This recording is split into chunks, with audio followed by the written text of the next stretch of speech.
श्री गणेशाय नमः। श्री शिव महापुराणे पंचमा उमा संहितायां अथाष्टविंशोऽध्याय। देवी उवाच देवदेव महादेव कथितं कालवञ्चनं शब्दब्रह्मा स्वरूपं च योगलक्षणमुत्तमं कथितं ते समासेन छायितं ज्ञानमुत्तमं विस्तरेण समाख्याहि योगिना हितकाम्यया। शङ्करुवाच शृणु देवी प्रवक्ष्यामि छायापुरुषलक्षणं यज्ज्ञात्वा पुरुषः सम्यक् सर्वपापे प्रमुच्यते। सूर्यं हि पृष्ठतः कृत्वा सोमं वावरवर्णिनी शुक्लां बर्धरसर्गविगन्धधूपादिवासिता संसमरेन् मे महामन्त्र सर्वकामफलप्रदं नयात्मकं पिण्डभूतं स्वयं छायां सनिरीक्षयेत् दृष्ट्वा तां पुनः प्राकाशे श्वेतवर्णस्वरूपिणीं स पश्यत्येक भावस्तु शिवं परं कारणं ब्रह्मप्राप्ति धर्वेतस्य कालवृत्तिरितीरितं ब्रह्महत्यादिके पापैर्मुच्यते नात्र संशया। शिरोहीनं यदा पश्येत् षड्भिर्मा सैर्भवेत्तक्षय समस्तं वाङ्मयं तस्य योगिनस्तु तथा यथा तथा शुक्लधर्म विजानीयात् कृष्णे पापं विनिर्दिशेत् रक्तबन्धे विजानीयात् पीते विद्विषमादिशेत् विनाशे बन्धुनाशः स्यादितुण्डे च क्षुद्रयं विकटो नश्यते भार्या विजघे धनमेव हि पादाभावे विदेशा स्यादित्येतत्कथितं मया तदिचार्य प्रयत्नेन पुरुषेण महेश्वरी साभ्यक्तं पुरुषं दृष्ट्वा सन्निवेश्यात्मनात्मनि जपेन त्वात्मकं मत्रं हृदयं मे महेश्वरी। वत्सरे विगते मन्त्री तनास्ति यन्साधयेत् अनिमादिगुणार्नष्टो खेचरत्वं प्रपद्यते पुनरन्यत् प्रवक्ष्यामि शक्तिं ज्ञातुं दुरासदां प्रत्यक्षे दृश्यते लोके ज्ञानिनामग्रतत्सितम् अज्ञया लिख्यते लोके या सर्पीकृतकुण्डली सा मात्रायान संस्थापि दृश्यते न च पठ्यते ब्रह्माण्डमूर्धिर्नगाया च स्तुता वेदैस्तु नित्यश जननी सर्वविद्यानां गुप्तविद्येति गीयते खेचरा सा विनिर्दिष्टा सर्वप्राणिषु संस्थिता दृश्या चला नित्या व्यक्ता सनातनी अवर्णावर्णसंयुक्ता प्रोच्यते बिन्दुमालिनी तां पश्यन् सर्वदा योगी कृत्योभिजायते सर्वतीर्थकृत स्नानादेव दानस्य यत्फलं सर्वयज्ञफलं यच्च मालिन्यादर्शनात् तदा प्राप्नोत्यत्र न सन्देहः सत्यं वै कथितं मया सर्वतीर्थेषु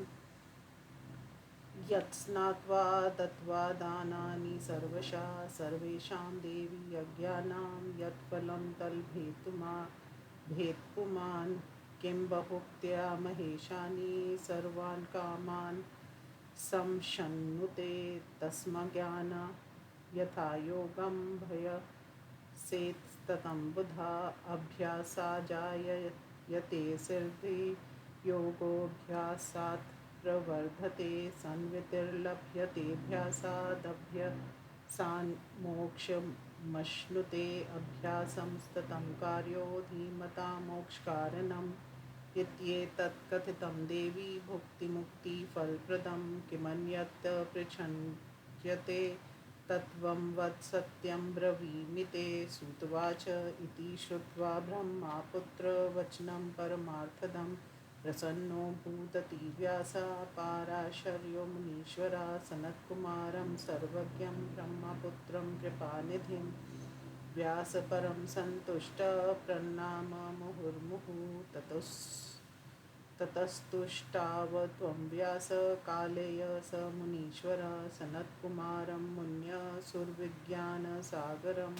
व्यासुवाच कृतार्थोऽहं मुनिश्रेष्ठ ब्रह्मा त्वं मे त्वया कृतं नमस्तेस्तु धन्यस्त्वं ब्रह्मावितं शुच्रुवाच इति स्तुत्वा स कालेयो ब्रह्मपुत्रमहामुनिं दूषणी बभूव सुकृत परमानंद निर्भर ब्रह्मपुत्रस्तमामन्त्र्य पूजितस्तेन शौनका ययोस्वधाम सुप्रीतो व्यासोऽपि प्रीतमानसा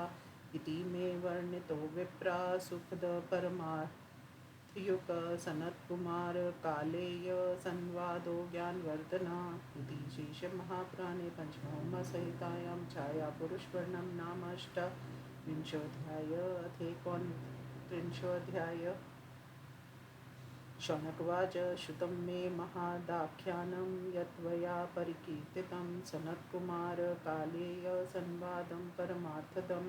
अतोऽहं श्रोतुमिच्छामि यथा सर्गस्तु ब्राह्मणा समुत्पन्नं तु मे ब्रूहि यथा व्यासाच ते श्रुतमा सुतवाच मुने शृणु कथां दिव्यां सर्वपापप्रणाशिनीं कथ्यमाना मया चित्रां ब्रह्मार्था शुरु विस्तरां यक्षिणा पाठयेतां च शृणुयादाप्यभीक्ष्णक् स्वं वंशधारणं कृत्वा सर्वलोके मह्यते प्रधानं पुरुषो यत् नित्यं सत्सदात्मकं प्रधानपुरुषो भूत्वा निर्ममे लोकभावना स्रष्टारं सर्वभूतानां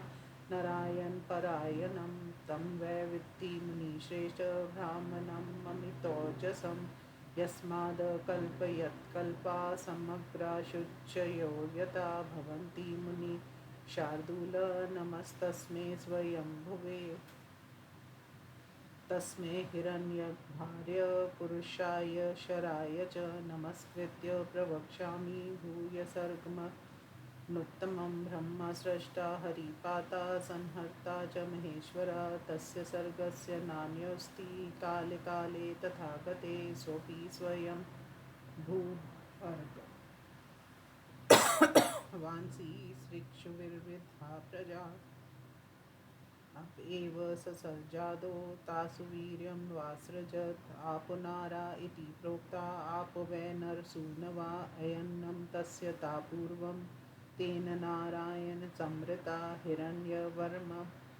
भवद्दण्डमुद्गकेशयं तत्र यज्ञे स्वयं ब्रह्मा स्वयंभूरिति विश्रुता हिरण्यगर्भो भगवान्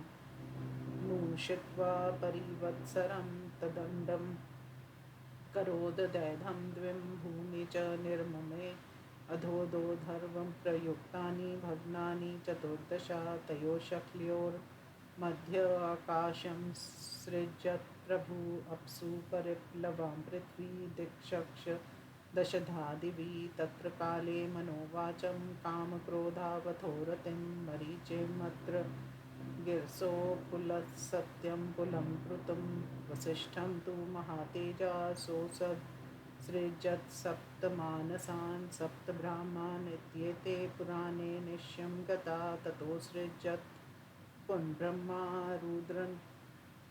रुद्रान् क्रोधसमुद्भवान् सनत्कुमारं च ऋषिं सर्वेषामपि पूर्वजं सप्त चैते प्रजायन्ते पक्षाद्रुदाक्ष सर्वदा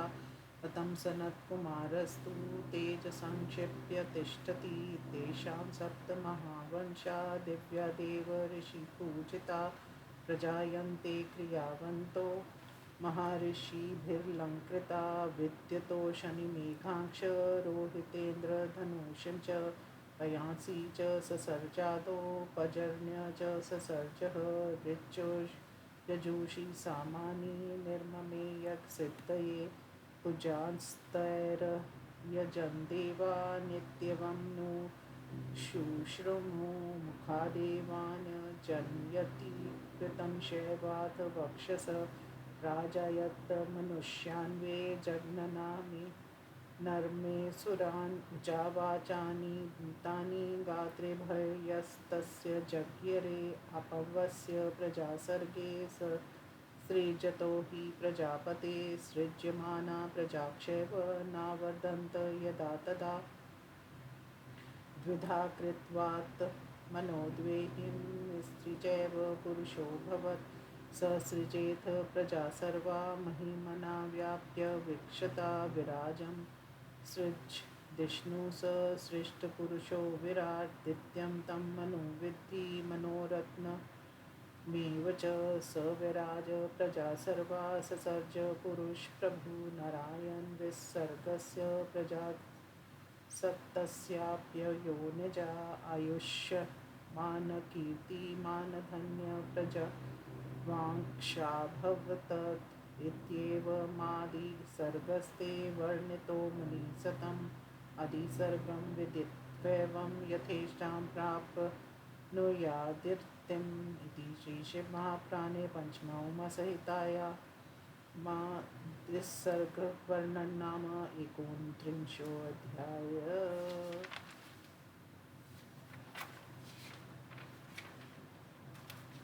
अथ 30. सूतवाच संसृष्टासु प्रजास्वेव आपबोध प्रजापति लेभे वै पुरुषं पत्नीं शतरूपामयो निजाम् आपवस्य महिम्ना तु दिव्यमावृत्य तिष्ठता धर्मिणैव महात्मा स शतरूपापयजायता सा तु वर्षशतं तप्त्वा तपा परमदुक्षरं भर्तारं दीप्तपसं पुरुषं प्रत्यपद्यत स वै स्वायंभुवो जज्ञे पुरुषो मनुरुच्यते तस्यैकसप्ततियुगं मन्वन्तर्मिहोच्यते विराजात पुरुषाद्वीरा शतरूपा व्यजायत प्रिये व्रतो तान् पादो वीरकायां जायतान् कामया नाम महाभागा कर्दमस्य प्रजापते कामया पुत्रस्त्र यस्सत्त्वा सन् सम्राट् साक्षिर्विप्रभूतान्पादो जन्यत पुत्रान् षट्चक्रसमान् प्रभु ध्रुवं च तन्यं दिव्यमात्मानन्दसुर्वचसं धर्मस्य कन्या सुक्षोणी सुनीतिर्नाम वीक्षुता उत्पन्ना चापि धर्मेण ध्रुवस्य जननी तथा ध्रुवो वर्षसहस्राणि